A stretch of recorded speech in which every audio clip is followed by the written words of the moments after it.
मोदी जी आरक्षण को खत्म करना चाह रहे हैं और गरीबों के हक अधिकार को छीनना चाह रहे हैं। 1 करोड़ नौजवानों को पक्की नौकरी हम लोग देंगे, जो मोदी सरकार ने कभी नहीं दिया। कि 3 तारा पर वोट देना है, और मोदी जी केवल हिंदू मुसलमान को लड़वाने की बात करते हैं। तो सब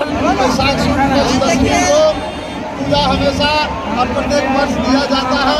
आज हमारे बीच नालंदा लोकसभा के भाजपा माले के प्रत्याशी डॉक्टर संदीप सौरभ यादव आए हुए अपना कीमती समय निकालकर, और जिस तरह से राजा दलेर सिंह के अत्याचार से बाबा बख्तौर का प्रकट होना पड़ा, इस तरह से उसी तरह से आज देश में जान रहे हैं कि नरेंद्र मोदी के अत्याचार से हमारे लालू यादव को इलाहाबाद में लालू यादव कई बार आए, 2017 में आए थे। उसके बाद उनको ऊपर यही से नारा दिया था, भाजपा भगाओ देश बचाओ। उसके बाद उन पर ईडी सीबीआई सारा सिकंजे करके जेल में बंद कर दिया गया है। और डॉक्टर संदीप सौरभ जी आप लोग संबोधित करेंगे। बाबा बख्तौर पूजा समिति के आयोजक साथियों को, यहाँ पर मौजूद महागठबंधन परिवार के हमारे सभी नेताओं को, सभी कार्यकर्ताओं को,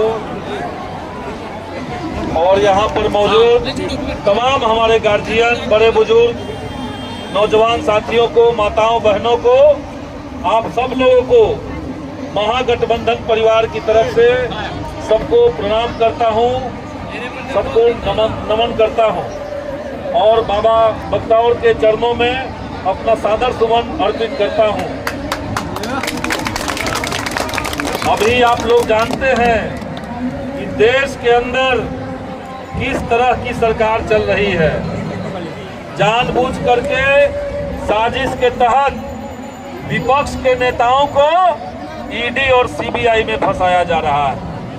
चुनाव चल रहा है, उस बीच में हमारे माननीय लालू प्रसाद यादव जी को 32 साल पुराना केस निकाल करके आपने देखा कि उनके ऊपर वारंट जारी करवा दिया गया है। ईडी और सीबीआई मिलकर के लगातार छापा मार रहा है, जबकि कुछ निकल नहीं रहा है। देश का संविधान, देश का लोकतंत्र, गरीबों का हक अधिकार, युवाओं का रोजगार, सब कुछ संकट में चल रहा है।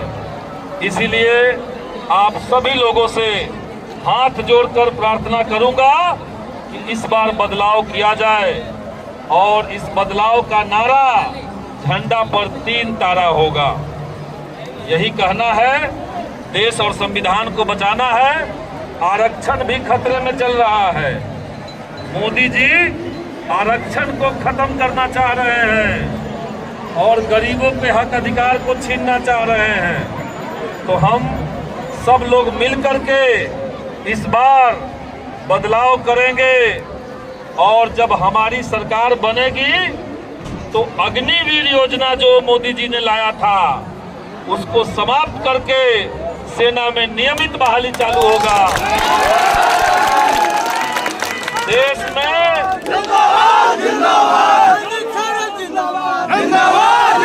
देश के अंदर 30 लाख सरकारी नौकरी के पद खाली पड़े हुए हैं। सरकारी नौकरी के पद खाली हैं, और हमारे जो नौजवान भाई हैं, हमारी जो बहनें हैं, वो डिग्री लेकर के बेरोजगार बैठे हुए हैं। तो मोदी जी का विदाई जब होगा तो 6 महीने के भीतर 30 लाख पदों पर बहाली और 70 लाख नए पद पर मिला करके 1 करोड़ नौजवानों को, देश में 1 करोड़ नौजवानों को पक्की नौकरी हम लोग देंगे, जो मोदी सरकार ने कभी नहीं दिया। रसोई गैस का जो सिलेंडर है वो 500 रुपए का हो जाएगा, मोदी जी 1200 में दे रहे हैं। हर गरीब परिवार की महिलाओं को, हमारी जितनी माताएं बहनें आए हैं, सब लोग सुनिए, हर गरीब परिवार की माताओं बहनों को रक्षाबंधन के दिन महागठबंधन की सरकार 1-1 लाख रुपए उनके खाते में डालेगी, ताकि समाज से गरीबी दूर हो। और पूरे बिहार के भीतर 200 यूनिट बिजली मुफ्त किया जाएगा, बिजली बिल का झंझट गरीबों को नहीं झेलना पड़ेगा। ये इंडिया गठबंधन का ऐलान है। तो हम लोग एजेंडा पर बात करते हैं, गरीबों की बात करते हैं, संविधान और लोकतंत्र की बात करते हैं, और मोदी जी केवल हिंदू मुसलमान को लड़वाने की बात करते हैं। तो सब लोग इस बार कमर कस लेना है। आन बान और शान की लड़ाई है, इस बार नहीं चुकना है। हाथ उठा करके कहिए कि 3 तारा पर वोट देना है, जनता को 3 तारा पर वोट देना है। बहुत बहुत धन्यवाद, सभी को प्रणाम करते